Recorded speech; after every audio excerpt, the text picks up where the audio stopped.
검수완박 법안 처리를 놓고 박병석 국회의장 주재로 여야 원내대표들이 지금 만나고 있습니다. 한덕수 국무총리 후보자의 인사청문회는 이틀째인 오늘도 파행돼서 일정을 다시 조정하기로 했습니다. 국회 취재기자 연결합니다. 김태민 기자. 네, 국회입니다. 네, 검수완박 법안 처리를 놓고 국회가 긴박하게 돌아가고 있죠. 네, 그렇습니다. 지난주 여야는 박병석 국회의장이 제시한 검수완박 중재안에 합의하며 서로 한 발씩 물러섰습니다. 하지만 어제 국민의힘이 공직, 선거범죄에 대한 검찰 수사권을 유지하는 쪽으로 재논의를 요구하면서 전국은 다시 긴박하게 돌아가고 있습니다. 일단 국민의힘은 국민 동의를 얻지 못한 법안 처리는 정당성을 얻지 못할 것이라며 이틀째 민주당에 대한 설득을 이어갔습니다. 하지만 민주당은 이미 여야가 합의한 만큼 재논의는 있을 수 없다고 일축하며 기존 중재안을 그대로 처리하겠다는 입장을 분명히 하고 있습니다. 이처럼 여야 입장이 팽팽히 맞선 가운데 조금 전부터는 전국에 키를 쥐고 있는 박병석 국회의장 주재로 여야 원내대표가 만남을 가졌습니다.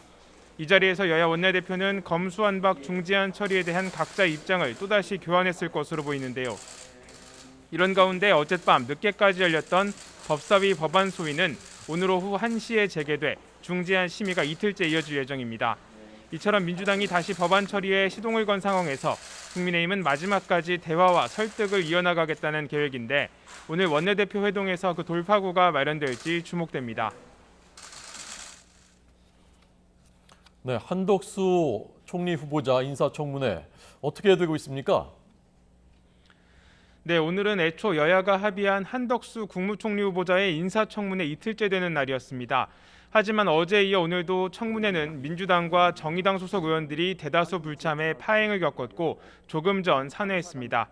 오전 10시부터 열렸는데요. 30분 동안 자료 제출 문제를 지적하는 여야 공방만 오간 뒤 끝난 겁니다. 민주당은 한 후보자 측의 자료 제출이 미비해서 이대로는 내실 있는 청문회가 어렵다는 입장을 굽히지 않았습니다. 그러면서 한 후보자 측이 실질적 검증을 위한 자료를 제출하고 이를 또 다시 검토하려면 시간이 필요하다며 청문회 연기를 거듭 주장했습니다.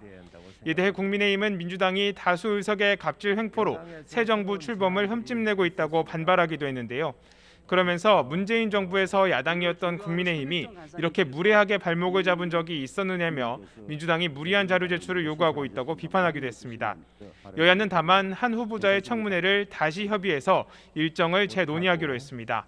이에 따라 한 후보자의 청문회는 이르면 다음 주쯤 다시 열릴 것으로 보이는 가운데 검증 공세는 더욱 거세질 전망입니다. 지금까지 국회에서 YTN 김태민입니다.